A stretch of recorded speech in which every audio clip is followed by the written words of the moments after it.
Yo, what's going on, gang? It's that black guy, the black guy, back again with a banger video for y'all.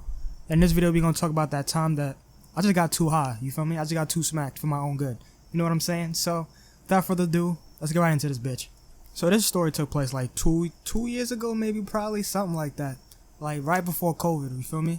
This was right before COVID hit, 'cause I remember, like, as soon as I went home, like, maybe a day or two later, that's when everything got shut the fuck down. I was like, nigga, what?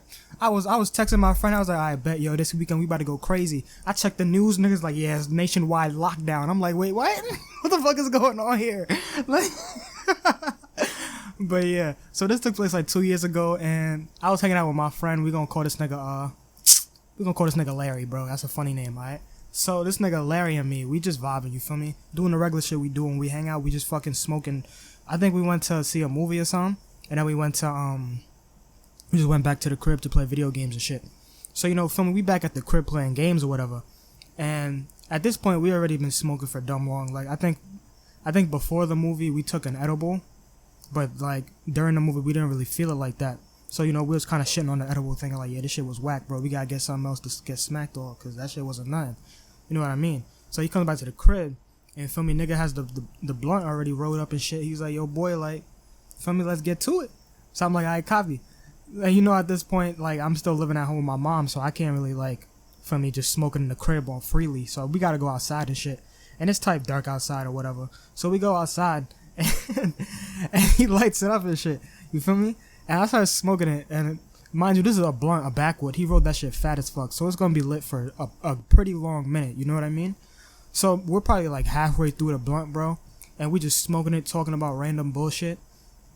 I don't know what the fuck happened, my nigga, bro. But literally, I damn near fell on the floor. I damn near just fell. I fainted or something. I don't know.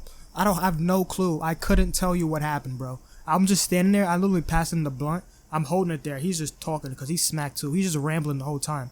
And I'm just standing there holding the blunt, bro. Just literally just like rotating back and forth. Just holding it. I'm not saying shit. I just have the shit held out to him. He's not even really looking at it, bro. He's looking at me in my eyes and telling me... I forgot what he was talking about, bro. Probably talking about some girl he was talking to at the time or something, bro. Because he was going hard, nigga. When this nigga tells stories about shit that's going on in his life, bro, he does not stop talking, you feel me? He keeps talking. He tells you every motherfucking detail of that motherfucking story, bro. Every motherfucking detail of the story, you feel me? He don't leave out one detail, nigga. It don't matter if he's smacked, drunk, whatever. He remember the whole shit. I'm like, damn, my nigga, you got a crazy memory, you know? So he's sitting there staring me dead in my soul, telling me this some random story about some girl he's fucking with. And I'm just sitting there fucking holding the shit, looking like I'm about to die. I'm like, yo. I'm just rotating, moving back and forth in a circle, and then I'm just like, I like kind of half drop, and I catch myself type shit. Like I fall, it look like I did some Matrix shit, bro. I like fall back and I like catch myself with my hand, so it looks like I'm like dodging fucking bullets, you feel me? And he's looking at me, he's like, yo, nigga, what the fuck was that? He's like, is there a bee or something? Because it was the middle of the summer. He was like, nigga, there's a bee somewhere? What the fuck you just bust out a move for? I'm like, yo, dog. I started laughing, and I get back up. I'm like, yo, bro, I'm fried as fuck. I'm not gonna lie, I'm fried as fuck right now, too. But that's why I remember this story. But yeah, so I go and sit back down. I go to sit down because I have a little chair. We got a little chair in our back patio. I got a little chair that we bought to sit in when we barbecue and shit. So I'm sitting in the patio chair, and I'm just cruising, boy. I'm just sitting there. He's still talking about whatever he was talking about. I'm not even listening to him, bro. I'm zoning the fuck out. I'm feeling great though. Even though I almost bust my ass, nigga, I'm still feeling good. Like mentally, I'm feeling great, boy. Physically, I'm feeling nice. You know what I'm saying? When I stand up, I was feeling a little wacky, but when I sat down, like it just like the high just settled in as soon as I sat down. You feel me? So I'm sitting there, whatever, and he's on his phone and shit, and he starts nudging me because he sees I'm not paying attention, and he's like, yo, bro. I'm like, yo, bro, what you want, nigga? Like, you don't see a nigga vibing right now? Like, I'm just chilling, staring at the stars and shit. He's like, nah, nigga, you trying to hit the stool? I'm like, what, nigga? The stool, nigga? What you mean? Like, I'm not trying to hit the stool, motherfucker. You know what I'm saying? Nigga, it's like 11 o'clock at night. What I'm doing in the studio, boy? He's like, nah, bro. I just got some shit on my mind. You feel me? Like, come on, son. Like, my engineer's there. It's just us three. We gonna be vibing. I'm like, fuck, yo. We could smoke in there? He's like, nigga, it's the studio. Of course you could smoke in there. I'm like, okay. That's all you had to say. Niggas got up, called the Uber. We was out. Feel me? That shit was all the way in Brooklyn too, so that was kind of a trek. You know what I'm saying? That shit was like a 40-minute drive. I don't know how much that Uber was, nigga. I think I ended up splitting it with him though. Shit, but I was and we had to get one back too. Fuck, man, that was a lot of money I spent that day just to go to the studio and smoke weed that I could have done in my crib. But you know, it was a little adventure. So we get to the studio, his engineers there and shit. We dap up, and the studio he's at, like, it fake don't look like a studio at all. It's just like a room in a building that's just like built into a studio. Like from the outside, it looks like a random ass like type abandoned old ass like church building or some shit. But then when you go inside and you go upstairs, it's like a whole studio and shit. Fucking graffiti on the wall and all that. Niggas, I was like, damn, this shit kind of professional. I was like, from the outside, I thought you was gonna jump me, bro. You brought me to some sus ass area. He's like, nah, bro, it's the spot, nigga. This why I be, feel me? This why I be making the hits. And I'm looking at him, I'm like, yeah, the hits, dog. Like, I don't know what hit you talking about, but you ain't hit shit, boy.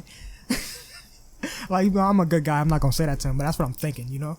Cause I'm smacked. But we get in the studio, dap up with the engineer or whatever, and you know, she started showing him some beats and shit that she thinks he'll fuck with, and like some stuff she was mixing up or whatever that they did in the past and shit. And I start, you know, rolling up some shit, cause I'm like, nigga, I'm not doing nothing, nigga. I'm not helping out the engineer or nothing, so I'm gonna just get smacked to sit here and enjoy the music, you feel me? So I'm rolling up the shit, doing all that, and we smoked maybe like 1 or 2 joints or something. And he's in the studio right now, in the booth, just like, you know, getting his lines off and shit. And at some point, maybe like, nothing spectacular happened, bro. I was just sitting there smacked. We were just like giving him opinion about the lines and the fucking delivery and the flow and shit and all that. It wasn't really nothing crazy. So maybe an hour or 2 go by, and I'm still sitting there. We smoked at least like 4 or 5 joints by this point. It's like at least at the bare minimum, boy. You feel me? We was going crazy. Like, we was hotboxing the fuck out that studio. But hey, if you in the studio and you not getting smacked, you not doing it right. You feel me? If you in the studio, nigga, and it's not hotbox, boy, you ain't making a hit. That's all I'm saying. If you ain't got the hotbox in the studio, you ain't making a hit, boy. I'm sorry. It's just not like, it just don't work. You at least in rap, I don't know. But you know what I'm saying? So 2 hours go by, and like, I don't know how long he had paid the engineer for. I think he said like 5 hours or something. And I'm not gonna lie, I was not about to be there till like 4 a.m. type shit, you feel me? So at like 2 a.m. or something, the engineer goes, she's on the phone or whatever, she goes to get lunch or some shit. Goes to get dinner at lunch. What the fuck, nigga? It's like 2 a.m.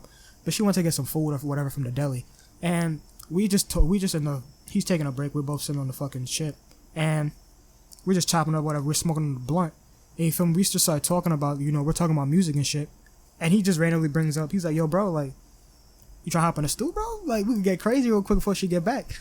And I'm like, and he's only saying this, okay, this is a little side story, I'm sorry. But this is just a whole lot of shit going on. But in high school, like, maybe my sophomore year, I kind of, like, I would fuck around with my friends, like, in PlayStation parties. You know, in PlayStation parties, when y'all fuck around, nigga plays a beat, you just start freestyling and fucking around and shit. Like, we would do that type shit. But the only difference was, bro, when we would do it, bro, we would say mad gay shit. To like, cause like that shit was funny to us at the time, you feel me? Like, we would just spit mad gay ass bars, you know what I mean?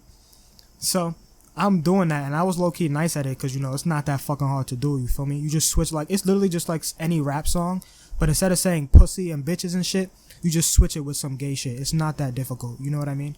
Niggas making it seem like it's some fucking rocket science to do, bro. You just switching out words, bro. It's not that difficult. But, you know what I'm saying? So I used to be nice with it, and, you know, my friends would egg me on and shit, so I would go on my, you know, voice memos on the iPhone app. I would go on that shit, and then I would go on my laptop and play a beat, and I would just record myself just spitting some shit over like a beat. It would be a beat from like a famous song. So like my most poppin' one I had, the one that all these niggas knew, was the Take K song. It was I think it was The Race, or no, I think it was I Love My Choppers or something like that. One of those songs.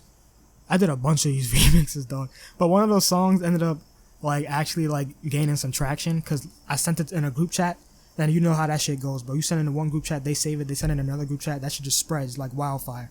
So, you know, I record that one day. Next week, I turn around, everyone in my area basically knows who I am, and that I'm that nigga that was spitting that gay shit.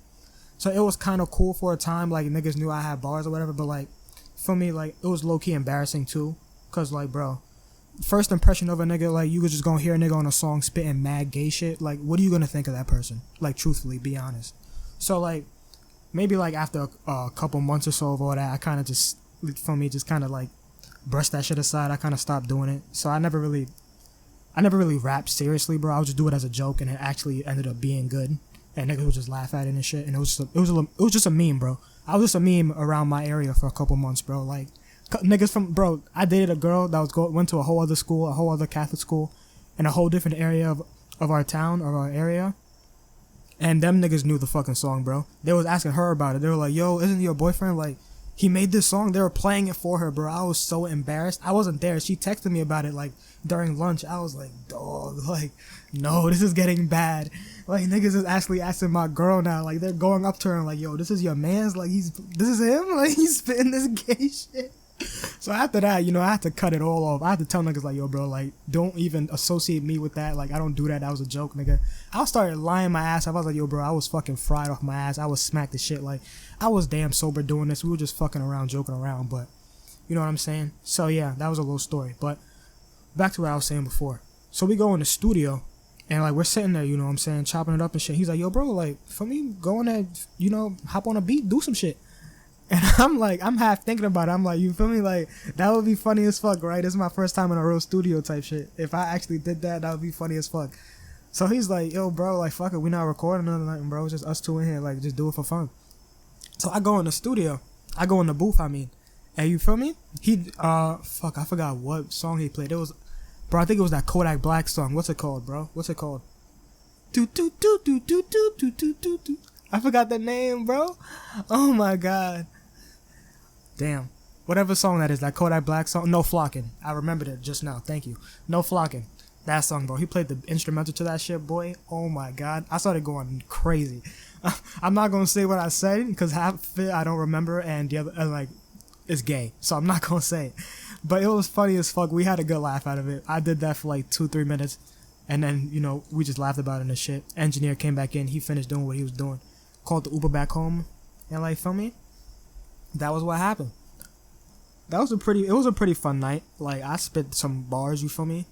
And yeah, I mean, nothing really. I guess, I was too very high. I would have to be super high to ever do that gay shit ever again, you feel me? The gay bars, the gay rapping and shit. Like, I would have to be fried as fuck to do that again. So, I guess I was super fried. Because I told myself I'll never do that again because that shit is bad. Like, I'm just not doing that. It's 2022 now, bro. If I was to do that now, like, I'm going to get canceled or something. Like, I can't even, like, no. You know what I mean? But yeah, that's really the end of the story. Hope y'all enjoyed that shit. If you did, you know what to do. If you didn't like the video, don't like the video. Don't care that much, you feel me? But yeah, catch y'all in the next one. Peace!